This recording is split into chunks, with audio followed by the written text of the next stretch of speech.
Shilhi's Pove. I threw the last mandrake into the cauldron pot as I prepared another set of potions for Alpha Zadok. Joy filled my heart at the thought of his face when he finally realized what a fool he was. A joy I planned to share with the exterminated clan of witches after I sacrificed them at the heart of the dark forest. Poor Ysera.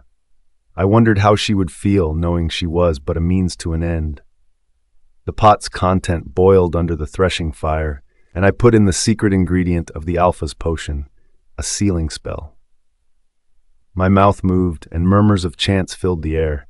The pot grew green, and a wicked smile touched my lips. Everything was perfect. It was only a matter of time before I took my revenge and made the werewolf race pay for the evils wrought against the witches. After 12 years, everything was finally coming into place. I dished the potions into small bottles and left them on a table in the greenhouse, just beside another bottle that held the consciousness of Shilhi. "Just wait. I'll have another body, and you can return to this one," I cooed, touching the bottle that shook furiously. I wouldn't lie. Taking over Shilhi's body 12 years ago wasn't easy. Being part wolf, she had a strong loyalty towards the Blood Moon Pack, especially towards the Alpha. For 2 whole years, I lived inside her, suppressed by her gigantic will and waiting for an opportunity to gain control and send her packing till I executed my plans. My opportunity came during one of the mating ceremonies, which saw her mate rejecting her for being partially a witch. In one moment of hating the werewolves in the pack, I was able to influence her hatred and finally take root as a co-owner of her body. From that day, everything went downhill for her and upwards for me until I had full possession of her body. Now Shilhi was lost, and her life shut in a bottle. The fact that the so-called Alpha and other friends didn't seem to notice a hair out of place for the past 10 years since I inhabited this body showed that looks were deceiving. It was the best camouflage. "Shilhi!" I heard a desperate yell from outside the door and immediately braced up. It was showtime. Mustering the most concerned Shilhi's voice, I asked, "What's wrong?" "Rogues! They are everywhere," Azrael said, looking like a fish out of water. I nearly rolled my eyes at his dramatics. Of course, I knew there were rogues. I brought them in myself. "What? Where is the Alpha?" I asked with widened eyes. "Athaliah's gone to find him. He stepped out of the event some time ago and hasn't returned." I didn't miss his pained undertone at the mention of Athaliah. Poor and rejected Beta, how would he feel when he finds that while he was busy with his personal affairs, the Alpha and the witch left for the dark forest? Courtesy me. Soon enough, the door opened, revealing Athaliah panting heavily. Their eyes met, and I saw the utter pain and devastation between them, each for different reasons. "Zadok's gone. I can't find him, including Ysera," she reported, terrified. "No matter how hard I try, I can't reach him. I can't even feel his presence throughout the land. The lands are crawling with rogues. If they took him, they would try to mask his presence to cover their tracks." I supplied, praying they were stupid enough to believe that. He's an Alpha. They shouldn't be able to mask his presence that easily. The thought-provoking Azrael said, and their eyes returned to me, awaiting an explanation. "Not if the rogues are working with a powerful witch and the Alpha resists his wolf abilities with potions," I said, looking between them as I played my last bet. "Did you say Ysera is missing too?" "I knew it. That girl is not to be trusted. She tricked us." Athaliah seemed nuts, and so did Azrael. "Ysera doesn't have powers," Azrael said, more to himself. It seemed like he was having a hard time believing it. With a witch, you can never be too sure. If she hid her powers and allowed herself to be humiliated to gain entrance and skill in the Blood Moon Pack, what can she not do? Azrael snarled, "If you knew she wasn't real, why didn't you say so earlier?" I recently found out that the ancient witch's book was missing. Ever since, I kept a close eye on Ysera while I continued my search for it. I walked towards the shelf and squatted. With a click sound, I opened the hidden drawer on the last shelf and dragged out a dusty blue book, the real ancient witch's book. "You said the book was missing," Athaliah sneered. Impatience rolled off her in bouts. "I set a trap just in case Ysera had other things up her sleeve. I got her in here and dangled the bait in her eyes." I cleared my throat. "Eventually, she fell for it, but that's beside the point." I picked up the fake version of the book in the woods on my way from picking herbs. Someone got a little angry at the lack of results and burned a part of it. She must have known you were onto her and decided to act fast.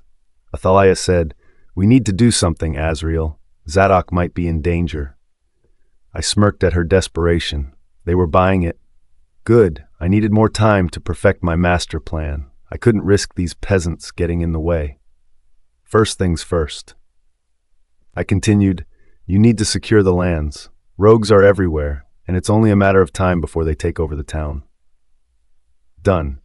I will situate guards around the farm to keep the rogues away. Please try your best to keep the book safe. If Ysera is truly behind this, she could be coming for the book. Azrael said, his claws elongated as he spoke. He transformed halfway into a wolf. "Got it," I said, holding the book closely. With that, they left the greenhouse, transforming into a wolf as soon as they hit the woods. Things were getting interesting. I picked up a timer and set it in motion. In a few more weeks, I will be in my body and reunited with my clan in the dark forest. The ancient witches' clan, Zadok. Ysera stayed glued to me in a tight embrace. I tapped her back as she held tightly to me. "It's okay," I managed to say. "It's over." We remained like that for a while, and slowly, her breathing normalized. I fought against asking her why she left without a word, but I knew it wasn't the right time. Shilhi's words strongly reverberated inside me. I couldn't scare her away. If this thing would work between us, I needed her. And with the looks of things, she needed me to survive in this forest and get our desired results. We needed to work together. I knew that, seeing her nearly give up to the Syrian told me just how vulnerable she was to the beasts that lurked in this forest alone. It scared me how easy it was for them to kill her and bring doom to my mission. There and then, I vowed never to let her out of my sight. She needed me as much as I did her. I just had to make her see it. "Thank you," Ysera said after stepping away from me. Her voice was so low, I almost didn't catch it. "It's fine," I answered, using a soft tone. Her eyes met mine, and I could tell she was expecting something. However, I was still determining what it was she expected. "We need to work together," I said after a moment of hesitation. "So much for trying to get her to see it," my wolf said in my mind. I resisted an eye roll. My wolf only showed up when it was time to nitpick on me. I shut him off and continued. "I understand you have your plans, but we need to work together if we are going to survive in this forest." She frowned. "Are you looking down on my ability? This is not about what you can do and what not. In this forest, we are alone. Either we work together and try to make it out alive, or the beasts in this forest get us one way or the other. I already made it clear to you. I am not leaving this forest. I am willing to die if that's what it takes to remain here." Her breath was full of fury, and frustration grew in my bowels. "Last time I checked, you didn't seem like you wanted to die." I fired back. "Last time I checked, I never asked for your help. I was doing fine until you decided to come play savior." By now, we were facing each other, with our eyes aflame with anger. "I don't want to go back," I finally said, and her eyes turned in confusion. "What? You heard that right." I breathed. "We don't have to go back." Ysera cocked her brows, and after a few seconds she asked, "What's the catch?" I feigned ignorance. "What do you mean?" "Just last night you were strongly agitating for our return." She whipped her hair to the side. It was the most attractive thing on earth. "Seeing me in danger couldn't have caused a drastic change in your disposition." Her eyes searched my own. "There's something else. What are you not telling me?" "Nothing you need to know," I replied tightly. "I told you we were going to return to this place when we are more prepared, but then I thought, why not get things over and done with?" I was having a hard time convincing her. I could tell she saw through my bullshit, but I continued anyways. "What do you say? Let's work together." I proposed and stretched out my arm. "No more taking off in the night. Let's look over our backs in this forest." She opened her mouth to speak, but I stopped her. "This is not an order from your alpha. It's a proposition from a friend." Ysera was momentarily stunned. After a while, she said the words that nearly took my breath out of my nostrils. "It's clear you are hiding something. I am sorry, but I don't trust you. We should go our separate ways." Ysera made to leave, but I held her back. "I need you. The words fell out of my mouth before I could think. I am cursed, unable to find my mate. I need you to break the curse. Her eyes widened in shock. What do you mean? She asked slowly, as though dreading my reply. I had already started. It was about time I bared it all. I couldn't turn back now. Ysera wanted my trust, and that's what she would get. You are the chosen one, the only one able to hold the ghost orchid that will help break my curse. I breathed, staring her in the eyes. When I thought all hope was gone for me to find my mate, you showed up and gave me hope again. Ysera was enthralled. She stared at me in shock, unable to speak. I continued. For the past 12 years, we have been preparing for the visit to the dark forest. We have been waiting for you to show up to begin the long journey, and when you finally did, you became a puzzle we couldn't fix. You did this on purpose? You brought me here for your selfish reasons? Ysera asked with a shaky voice. Anger was evident in her tone. Of course not. I quickly defend myself. Why was she so quick to assume the worst about me? For the same reason you quickly assume the worst about every witch. My wolf answered me in sarcasm. Our coming here was anything but planned. I don't know how we managed to get here. The original plan was to go with Shilhi and some others, but we got thrown here together. I couldn't hide the unhappiness in my tone, and Ysera picked up on it. You can still go back and pick up the others. I'll be waiting here, she said, and I nearly rolled my eyes. I thought so, but here's the catch. The dark forest grounds are sacred. Everyone has just one chance to visit. That is if you can make it out alive. Ysera's eyes narrowed. What do you mean? If I leave, I can't return. Forever. Ysera. Zadok's words struck a chord within me. It was the first time I had heard about such a thing. Not only was the forest hostile to witches, but it only gave one opportunity to visit, which meant I only had one chance to achieve my goal, one chance to get my power. I couldn't fail. If I did, I might as well kiss my powers and clan goodbye. The only way I could be free from the Bloodhound pack was if I got hold of my powers. What do you say? Are you willing to put the past behind you and work together? Zadok asked. I could hear the desperation and vulnerability in his tone. He wanted me to choose him. He wanted me to help him break the curse and get the ghost orchid.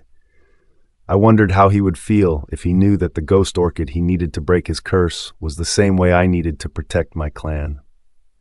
There was a conflict of our interests. As much as I'd love to help, I couldn't do that to the detriment of my people. This alliance cannot work. I finally said, I think we both should go our separate ways. I said again, and all my being kicked against it. I would die if I ventured into this forest alone. That was clear to both me and Zadok, but I couldn't deceive him to think I was on his side. He was vulnerable to me, and the last thing I would do was take advantage of his situation. I knew firsthand how it felt to get betrayed. The last thing I could do was betray his faith in me. Why? His tone was bitter. Does it irk you so much to help break the curse that your people placed on me? There you go. Assuming the worst of me because I have witch blood flowing through my veins. I fired back. You see this? I motioned between us. This will forever be why we cannot work together. Our instincts are pit against the other, and no matter how good or close we are to each other, it will always bite us in the ass. I turned away, but he held me back. Let me go, Zadok. It's best like this. He shook his head. I was truthful to you. I told you everything and bared it all to you. He gritted his teeth. The least you can do is to give me an actual reason. Stop hiding behind the war of our kind. Tell me why you don't want to do it. The actual reason. Why are you so persistent on remaining here? I felt caught, exposed with nowhere to hide. I took a deep breath and prepared to speak. Do you want to know? I asked rhetorically. There's no such thing as hiding behind the war going on between our kinds. We are two parallel lines, Zadok. It would be a sin for us to work together. Even the universe frowns at it. I don't care if we are two parallel lines, Ysera. I will bend over 1,000,000 times if that means getting my mate. There is nothing I cannot give up, not even this pointless war. He drew close to me. All it takes is for me to say the words, and it ends now. No more killing of witches, no more predating on clans. Everything ends. As long as I have my mate with me. His voice grew desperate, pained. Please, speak to me. What does it take to make this work? For the first time, I saw a different side of Zadok. Not the proud alpha, and not the heartless beast I grew up to believe.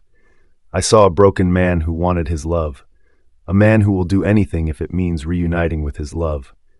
Growing up, I read a lot about the wolves. Those books were to help us kill them, but I came across one that mentioned the irreversible bond werewolf mates shared. One look at Zadok told me the books didn't do justice to the mate bond. I could see how Zadok revered the thought of ever meeting his mate. He hadn't met her. He didn't even know what she looked like, or if he would fancy her physical appearance. And yet he was in love with her. For the first time, I felt envy for whoever would end up at the receiving end of that love. I envied the lady that would be his mate. I need the ghost orchid to repair the wall.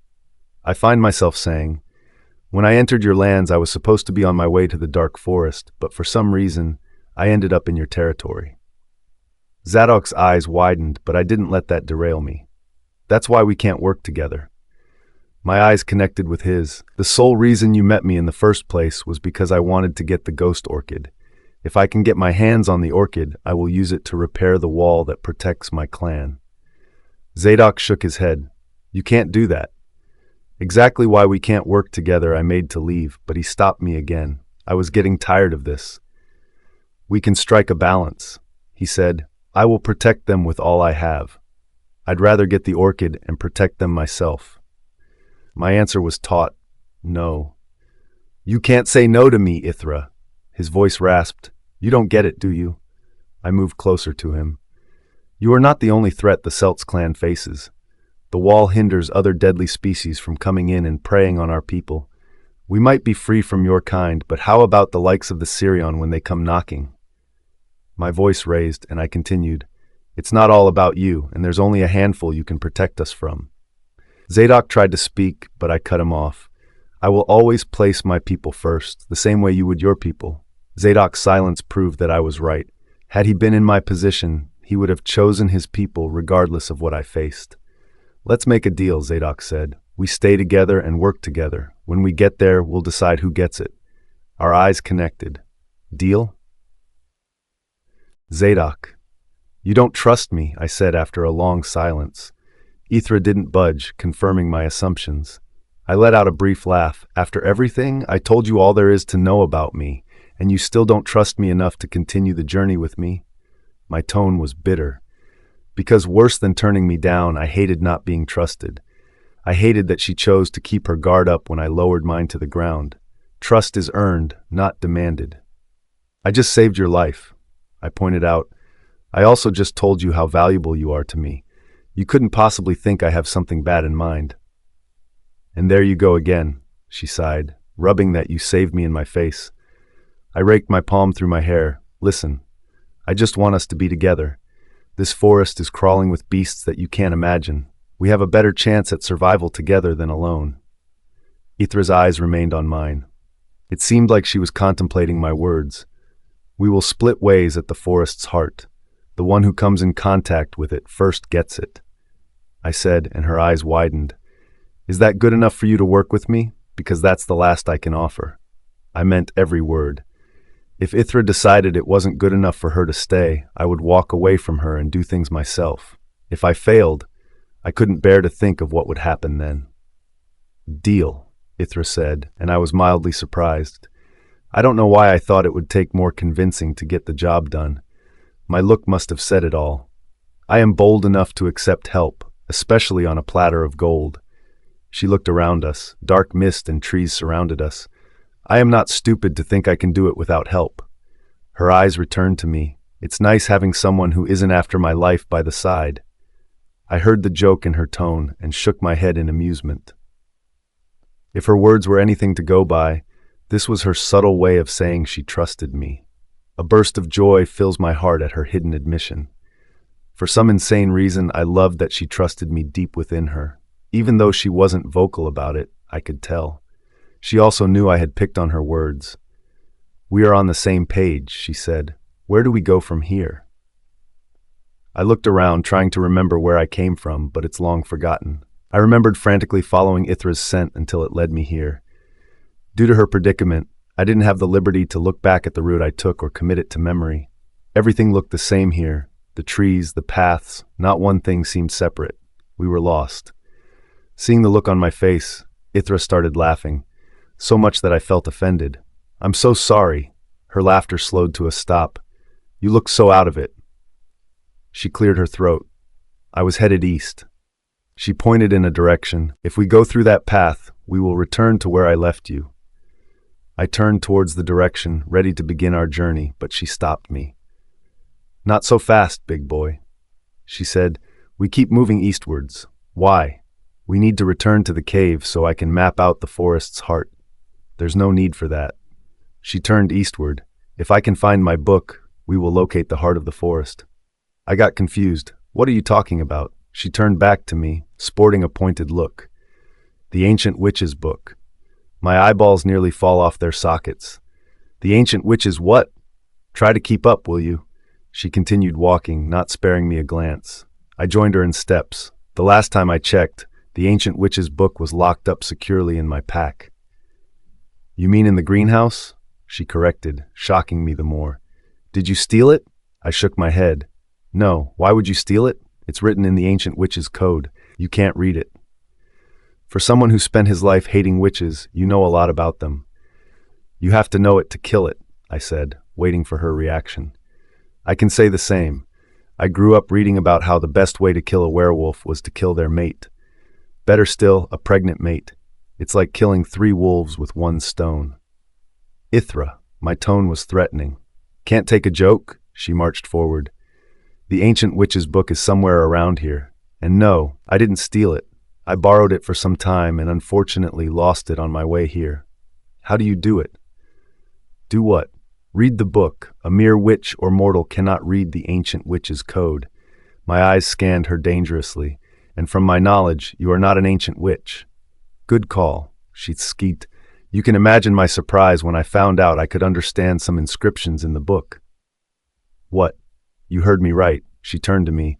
For some insane reason, the book chose to reveal itself to me when I visited the greenhouse. I took it out to properly study it and ended up here. My brain nearly blew up at the amount of information. "How do you know it has the map of this forest?" "That's for me to know," she said with a wink. "If you want to help, I suggest you look for a book with a blue covering and black inscription on the spine." I finished up for her. "Correct," she said after some seconds, her head whipped back. "How did you know that?" "Because I'm staring at it." Ysera turned towards my direction, and a shocked breath escaped her at the sight before us. A sleeping wild boar. You would never imagine what it used as its pillow. The ancient witch's book, Ysera. "Stand back," Zadok said in a low voice. His eyes focused on the sleeping boar while mine remained on the book. "I need to get the book. I'll be quiet," I said, and without waiting for a reply, walked towards the beast with steady steps. Before I could take one step, Zadok dragged me back by the arm. "Are you stupid?" he yelled. "Or are you trying to get yourself killed?" "Leave me alone," I replied in a hushed tone. "It's asleep. I'll just get the book, and we will be off." I made to move, and he held me back, much to my frustration. "You know what?" he said, holding his forehead in an exasperated manner. "Just stay back. I will get it myself." It was my turn to hold him back. "What do you mean?" I asked in a hushed tone, picking offense. "I am more than capable of handling it." "We don't have time for this, Ysera," Zadok said in a slightly raised voice. "I'll quickly get it, and we will be on our way." I didn't hear what he was saying. My eyes widened to the size of saucers as I took in the sight before me. Zadok," I stuttered, unable to word what was behind him. "Shush!" he yelled. "I swear you are going to wake it up." I shook my head, staggering back as I watched the boar rise behind Zadok. Its eyes were on us as it got on its 4 paws.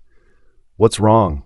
Zadok asked as I stepped backwards. I didn't have the time to answer him. He immediately turned around, going face to face with the beast.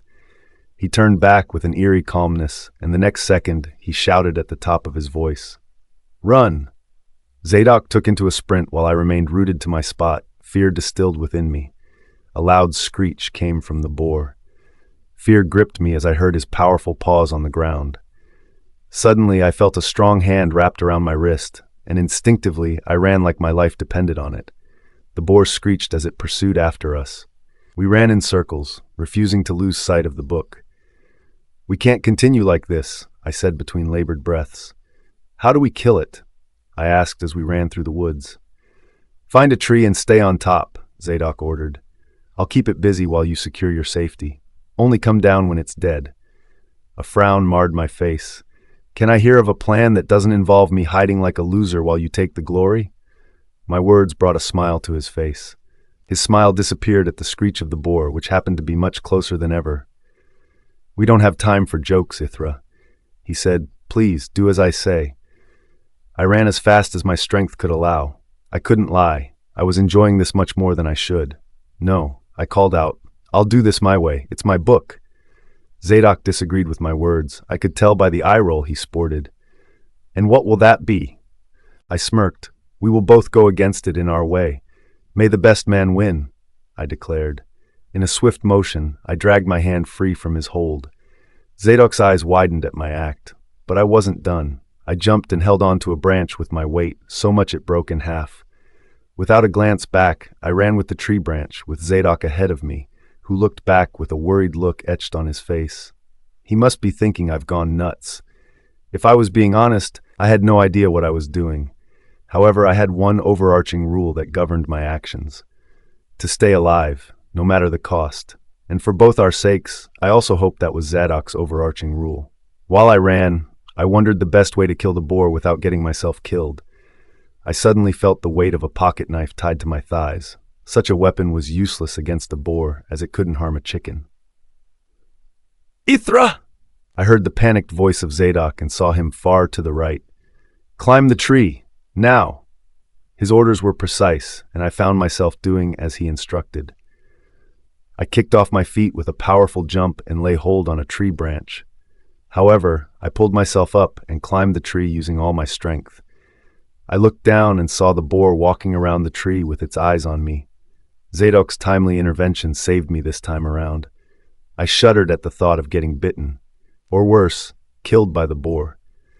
Suddenly, the boar turned around, seemingly distracted. I looked towards that direction, and I didn't see Zadok anymore. A giant black wolf stood in his place, fangs bared and in a predatory position. I couldn't help but marvel at the sharpness of Zadok's canines. It shone like a sharpened knife. I saw myself using it to kill off the boar with a strike to the head. A bulb went on in my head, and an idea hit me. I brought out my blunt knife and my tree branch. While the animals battled, I watched in tension as I sharpened the edge of my tree branch. The fight became intense as Zadok bit into the boar that seemed to never run out of strength. It wasn't an ordinary boar. It seemed possessed with power and will to kill. With one hit from the boar, Zadok's wolf was flying back. The force nearly brought down a barren tree. The boar heads in for him, and I silently urged Zadok to get up and out of the way. Thankfully, Zadok is up and misses another hit by the sleeve. Finally, my wood is sharpened and ready for the job. I jumped down from the tree and attracted the attention of the boar, whose attention flickered between us. It was 2 against 1, and I had plans to end this. Zadok transformed back to his human form, and he seemed upset.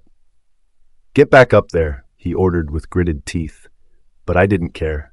"May the best man win," I muttered, and with a vengeance, I charged towards the boar like my life depended on it, because it did. Zadok. I watched with horror as Ysera charged at the boar from behind, holding a sharpened wood.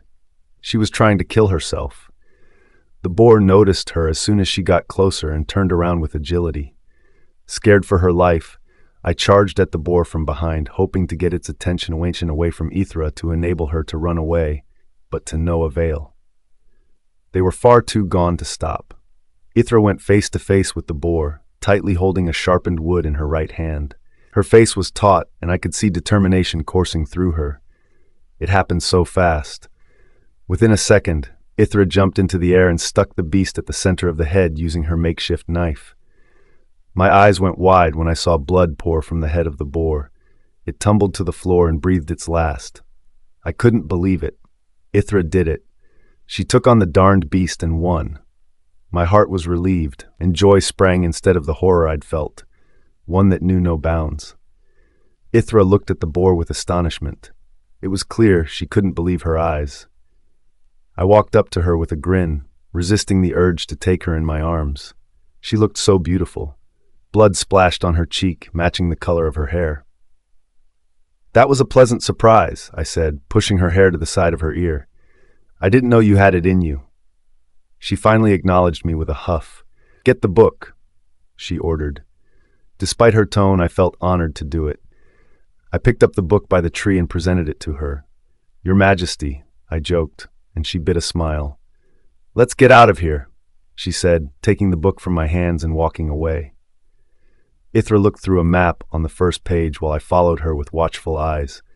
I wondered if Shilhi knew we were with the book.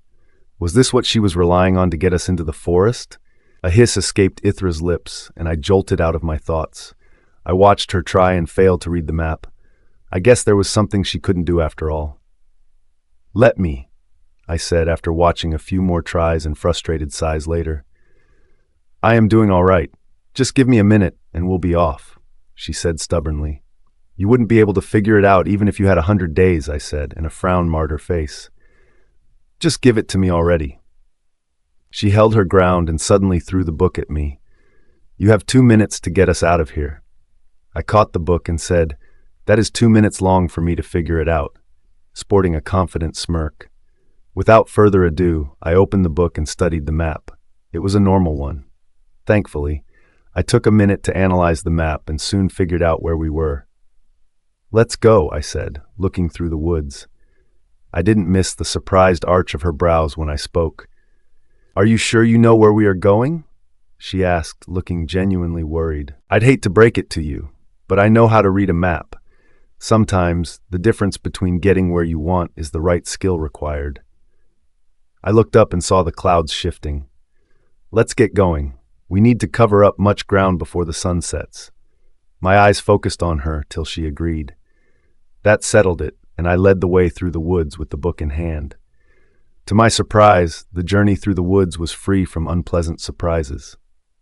Ysera walked closely beside me, eyes open for any creeping thing. With time, I understood that walking the dark forest without any form of guide was a recipe for disaster. It was so easy to get lost with how similar everything looked. If I didn't learn to read a map and monitor the woods, I'd think we were going in circles. Ysera kept looking around, and I could tell she felt we were lost but refused to voice her concerns. Finally, I breathed when I saw the light. I thought we were getting lost a second there. Ysera's eyes narrowed at me. "Where are we?" "Close to water," I answered. Her face scrunched in confusion. "How close is that to the dark forest?" "Far away," I answered. "Hopefully we get past the bridge before nightfall, find a place to rest, and continue tomorrow." I gauged her body language. "Is that all right?" She swallowed. "Did you say a bridge?" "Yes. Any problem with that?" A shiver ran through her, and her hand trembled. "Do you need to rest?" I said, and internally slapped myself for forgetting she wasn't a wolf. Of course, she'd be hungry. "No, let's get past the bridge. Then we will know how to sort things out." I heard her stomach growl, and I wanted to argue, but I resisted the urge when she shot me a look. "All right, let's get going," I said with arms raised in surrender. As we walked, the sky grew dark. We maintained a comfortable silence until we got to a clearing. We walked on the sand until the water and the wooden bridge became visible. "Is there a way we can go around it?" Ysera asked, surprising me with her words. "There's a bridge." I looked at her and back to the water before us. It might not look safe, but that's all we got. Ysera remained rooted to the spot, her eyes fixed on the water before us, and her breath pattern changed. If I didn't know better, I'd say Ysera was scared. A light bulb went off in my head, and I asked a stupid question. "Are you getting scared, Ysera?" "Ysera." "Don't be silly," I stated, pushing my hair to the back of my ear. I took in the dark waters before me and felt my heart shrink in fear. "Yes, you are," Zadok said, scrutinizing me with his eyes. "Is there a reason why?" I said I am all right. My words came out harsher than intended. He raised his hands in mock surrender and said, "No need to bite, I was only making sure." Zadok walked ahead without sparing me a glance. I could tell he was offended. I couldn't find it within me to care. As a child, they warned against getting close to water. The only thing that could neutralize a Celt's witch's power was water in its large body. Thankfully, I never experienced the horror of what water could do to a Celt's witch, seeing I didn't have powers. But I was no stranger to what it could do to a witch. I once watched a witch get traumatized by a mere hallucination of an ocean conjured by a witch as an attempt at a joke. There, my mother placed a ban on casting such a spell and spent months rehabilitating the affected witch. After that experience, I walked away with a lesson. Avoid water at all costs. If it could harm a witch in such a manner, only God knew the horrors it could inflict on me. It's getting dark. I heard Zadok from afar. I knew he was referring to me, but I didn't care. Counting my steps, I walked towards him, shaking with fear. The water seemed so dark. I felt the presence of something inside, something capable of killing me. "There's no other way to get around this?" I asked, but got shushed by Zadok. "Quiet," he whispered, warily looking at the water. "We need to cross over, and fast." "What's wrong?" I said from a reasonable distance, and Zadok's face turned sour. "Could you be any more loud?" he asked in a low but sarcastic tone. "I don't." I heard the river stir, and my mouth snapped shut. There was something in there. "Come on, let's go." Zadok beckoned at me with an alarmed look. I tried to run, but my feet remained rooted to the spot. Zadok noticed my hesitation and ran to me. He held out his hand and said, "Let's go." But for some reason, I refused to take his hand. "Tell me what it is. Give me the book. There is something inside that water. We can't cross over until we know what it is." I argued, stalling him. Zadok raked his hands through his hair. "We don't have time for this." His eyes communicated his desperation. "Whatever lives inside there will be showing up soon, and it's either we beat its arrival and go through the bridge now, or we get stranded with another unknown beast of the dark forest." I opened my mouth to speak, but no words came out when I saw a gigantic black octopus throw an arm around the bridge. I instinctively took 2 steps back, and the water rumbled. Zadok seemed split between decisions. His eyes flickered between the bridge and me. Without a word, he picked me up bridal style with his strong arms tightened around me. He took off towards the river, and my eyes snapped shut. If I was going to die today, I didn't want to see it. I felt the wind through my hair as he ran with me in his arms. I heard the sound of wood breaking, and my eyes flung open. I came to face with a black octopus, whose arms wrapped around the bridge edge, squeezing it to pieces. The bridge broke, and a screech escaped my mouth as I saw the dark waters beneath us. The octopus's mouth was widely opened beneath us, awaiting our fall. "Close your eyes," Zadok instructed, and naturally, I shut my eyes. "Just trust me." I didn't know what happened, but in a moment I heard the descent of his feet on the ground. My eyes flew open, and I realized we were safely on the other side. He jumped to the other side.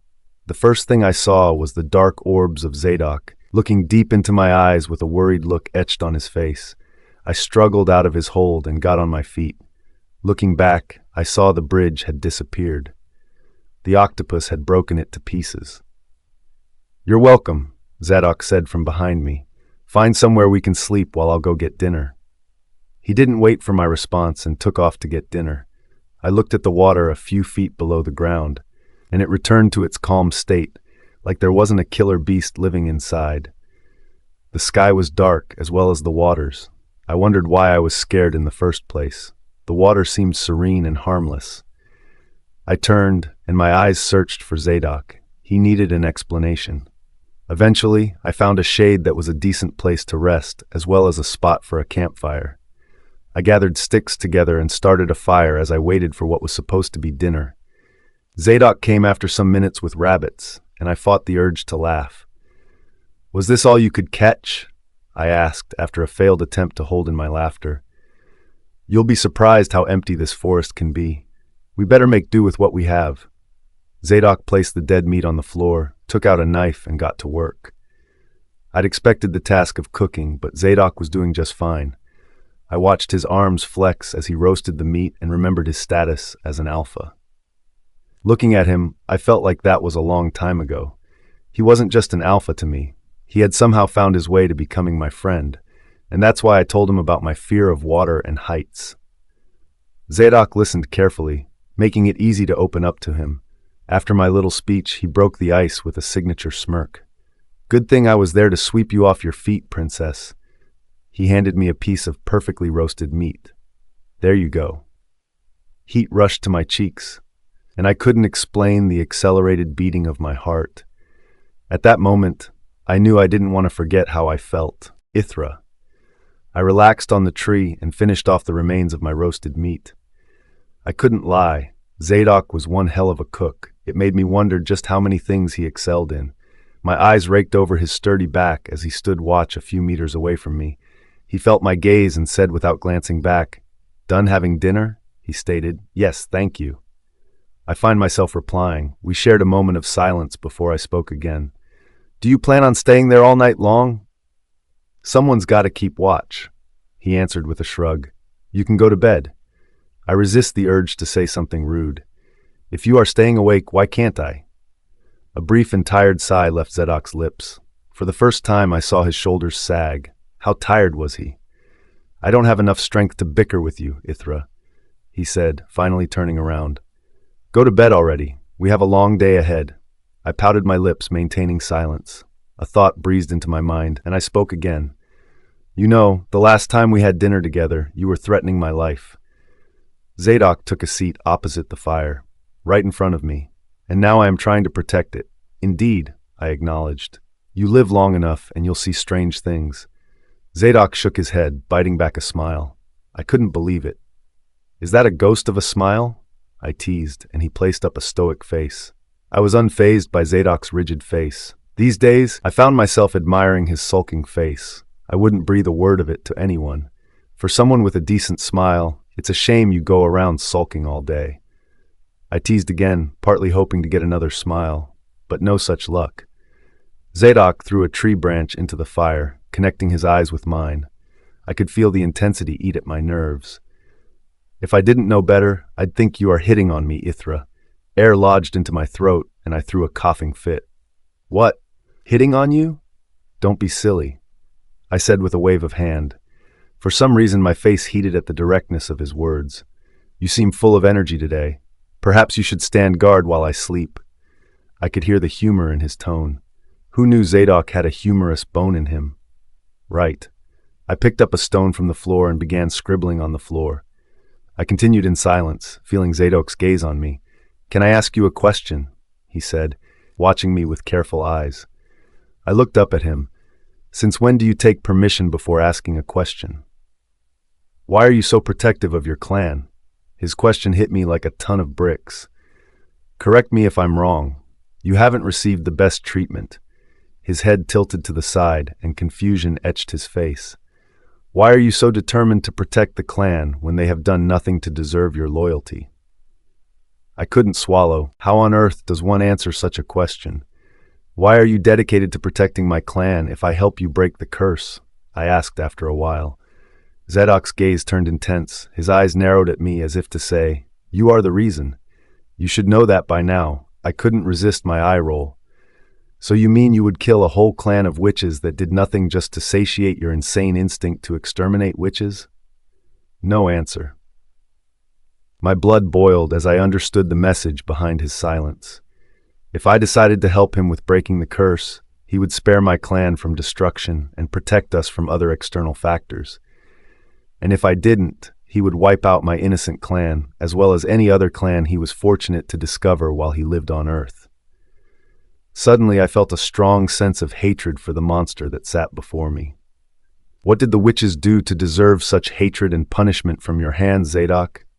His name was bitter in my mouth. "At least we deserve an explanation for your wickedness towards us." I could see his jaws flex from the glow of the fire. Zadok didn't utter a word. He sat there like what I said didn't mean anything to him. I couldn't believe I thought he was a good person. At this point, all I could see was his form, a selfish and wicked bastard who deserved to die most cruelly for his sins against innocent people. "I'll tell you why I am so protective of them," I fired when the silence became unbearing. "Because they are my family. Regardless of what they did to me, it doesn't change that we are family." I seethed. "I don't expect you to understand that, Zadok. Someone like you can never understand the bond that binds us." Enough. The bass in his tone caught me off guard. "I will pretend that this conversation didn't happen. Get some rest. Tomorrow, we journey through the Valley of Thorns. Without waiting for a reply, Zadok got on his feet and returned to his spot, standing guard.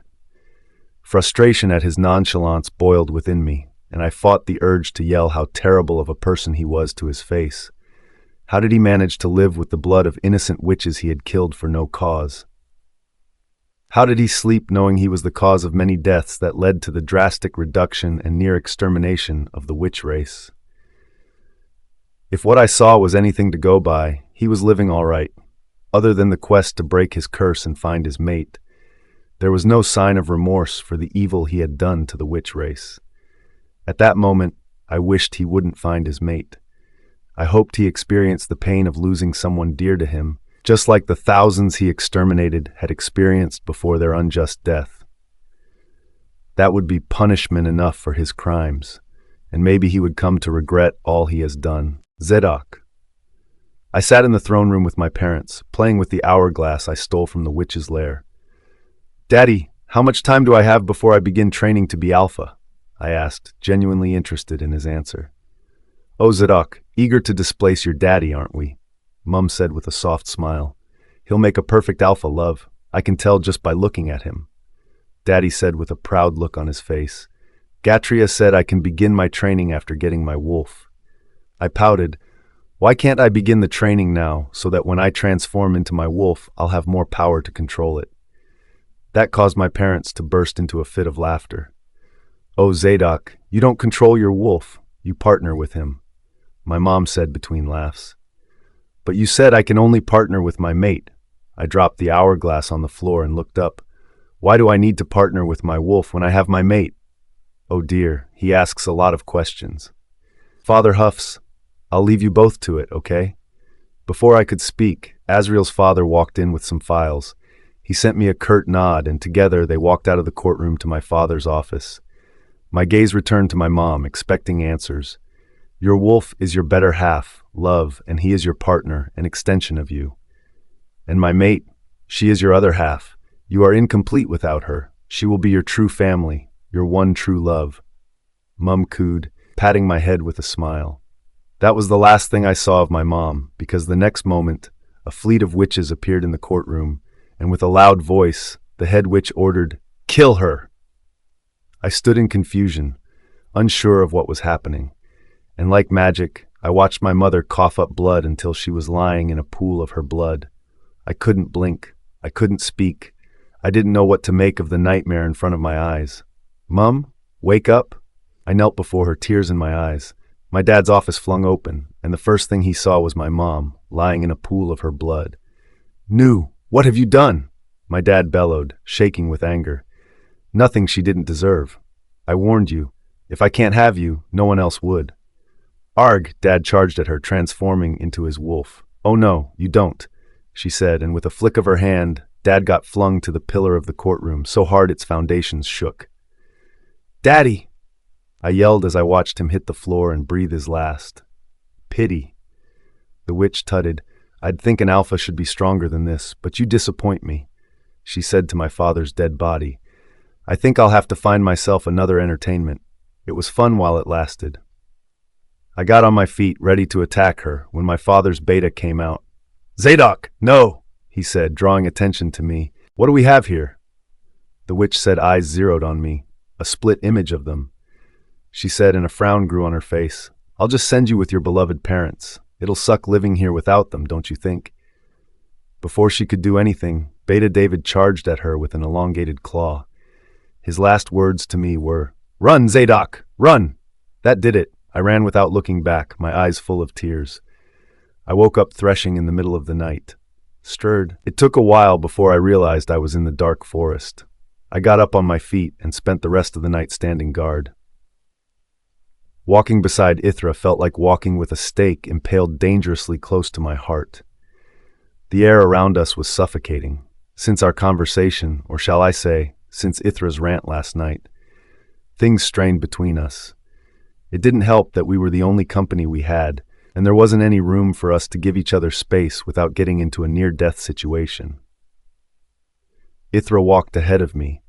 I could tell she was getting tired by the slump of her shoulders.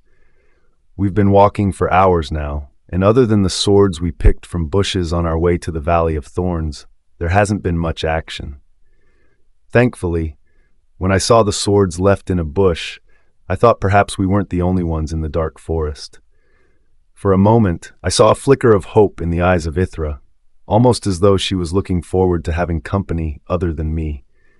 No such luck, because the next few steps led us to the bones of people we believed must have been killed by something during their journey in the dark forest. Safe to say, Ysera returned to my side, wary of whatever lurked in plain sight of the forest. We soon got to the Valley of Thorns, and it didn't live up to expectations, if I say so myself. Instead of thorns, we only saw a sparse land that had no end. I sniffed the air and nearly threw up from the deadness of it all. Ysera seemed to perceive it because her nose scrunched up in disgust. "What is that smell?" she said to no one in particular.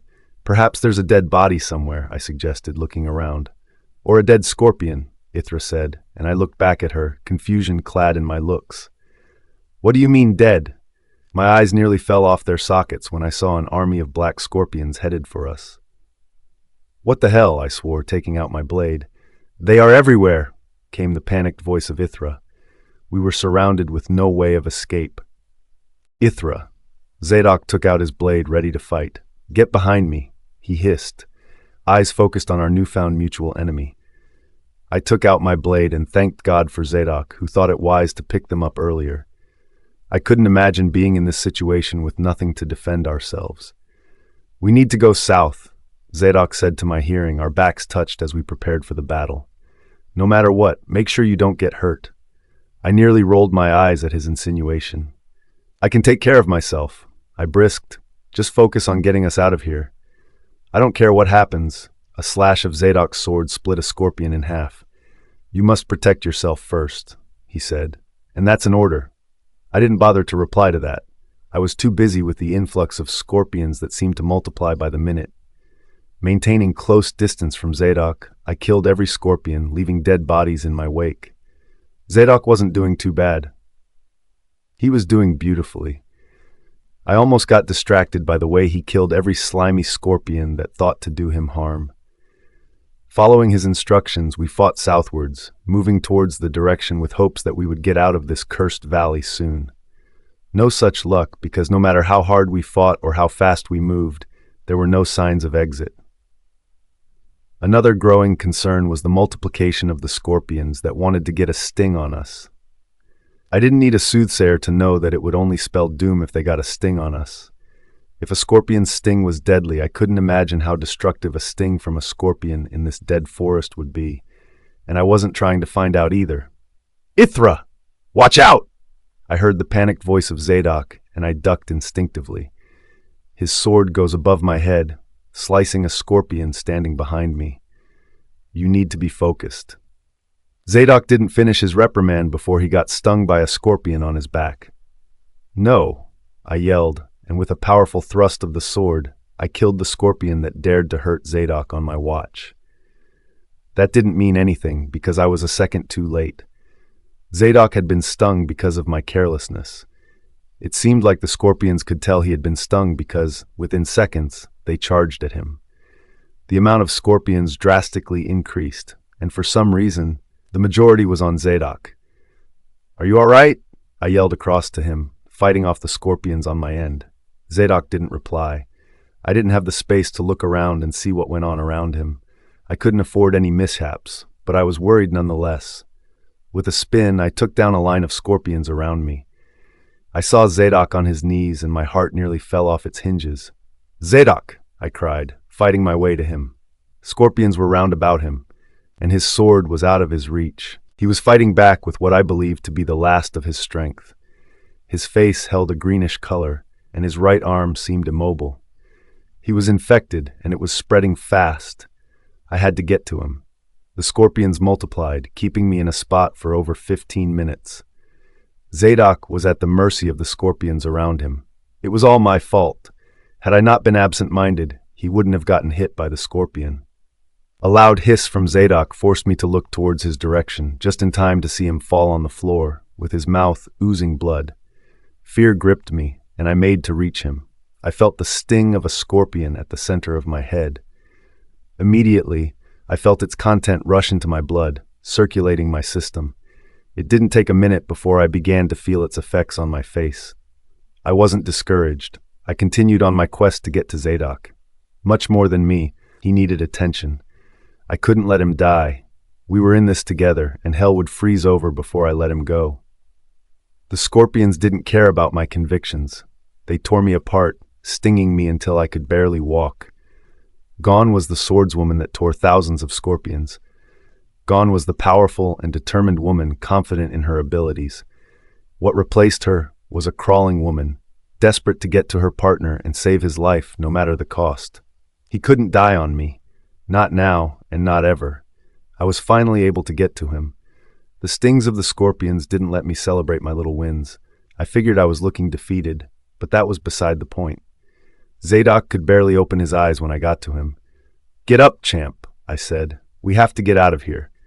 Before the words went out my mouth, he got stung by another scorpion, and blood poured from his head. Rage ate at my heart, and all I saw was red. "Get out!"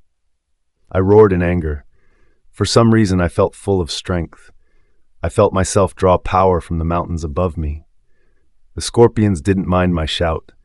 They continued their havoc on an unconscious Zadok, and that's when I knew I'd had it with them. A surge of power connected through me.